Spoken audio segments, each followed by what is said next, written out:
Hello, I hope you are well. In this video we will see have you ever read something about yourself in your own medical notes that shocked you. Thank you for clicking on this video. It is brought to you by the Question Answer channel.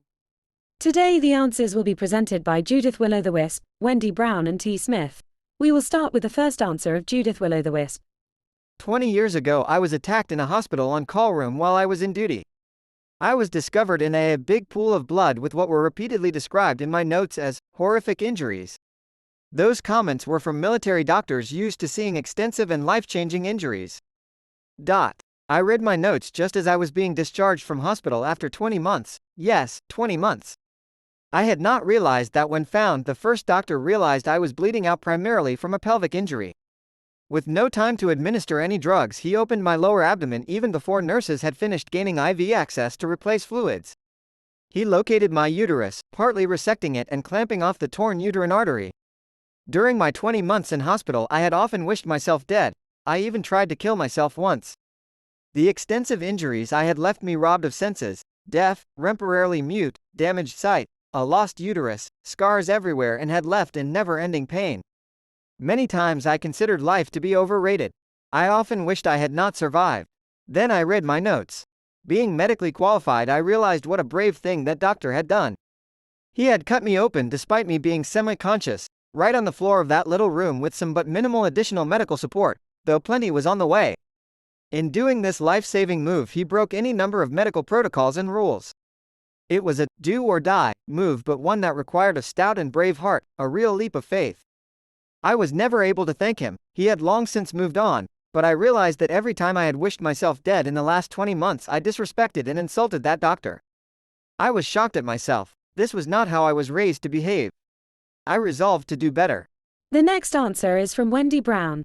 Yes, and it was actually pretty amusing. It wasn't so much what I found in the report, it was a note attached to my file. I was taking my records to a new neurologist when I moved to New Orleans. The last set of notes were from a nerve visit where I injured myself during a seizure. I had a mild concussion and a large laceration on my scalp, requiring stitches. As I was reading along, I noticed that medications dispensed form. Patient was informed she would be discharged with a prescription for pain medication. Immediately requested not to be prescribed any medication in the codone family, patient's words. When asked if it was a KDA, patient responded, quoted, "No. It's because I like them, and if you prescribe it I'll take the whole bottle in 2 days." Patient was prescribed Tylenol number 3/15 and released, with recommended follow-up with her neurologist. The part that shocked me and cracked me up? There was a note attached to the report, extremely honest regarding pain medication. Shows no signs of drug-seeking behavior. Attached to the bottom was a post-it note that I'm sure was not intended to be left in my report. Ladies and gentlemen, we have found a unicorn. What do you think? We will continue with T. Smith's answer. Not my medical notes, but a doctor told me and showed me an email. For the past 12 years, I have had a liver transplant, stem cell transplant, and 2 rounds of cancer and 26 rounds of chemo. I just found out the stem cell transplant failed and cancer is back for a 3rd time in 2 years and I'm legit scared.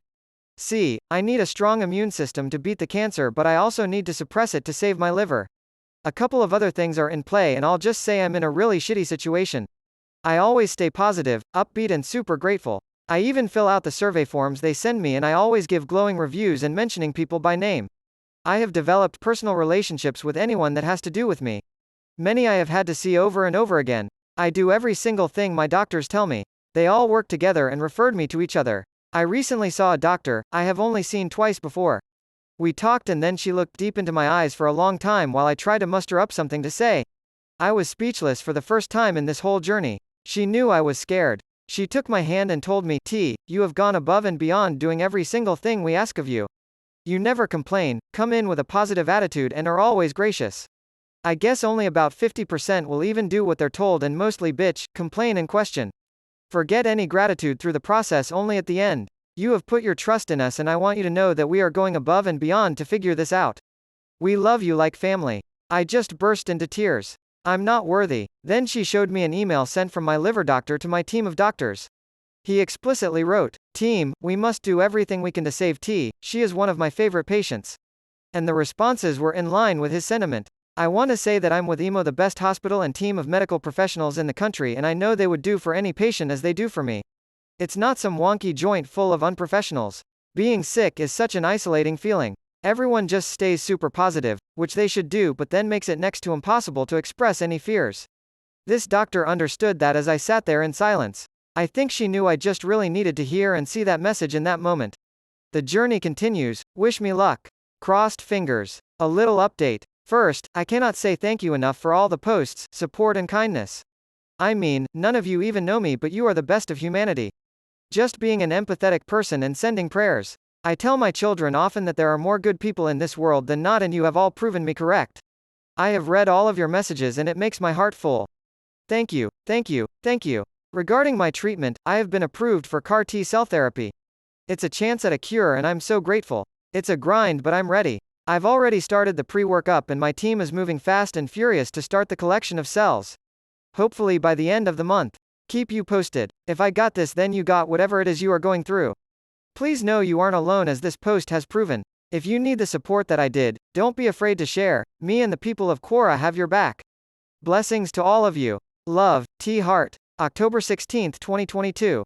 Hello, a very kind person asked how I was doing and I responded. A little update on my treatment, but more importantly, a post of love and gratitude to all of you. I don't know how to copy and paste the link, but if you click my pic you can view. It's under the banner. T. I read your posts. Today is October 16, 2022. Are you okay? Hugs, heart. This is the end of the video. I hope you have more answers. Remember to subscribe if you like the video. The likes also help a lot for referencing. You know what you have to do. We are coming to the end of this video. Share your views on this question in the comments. See you next time.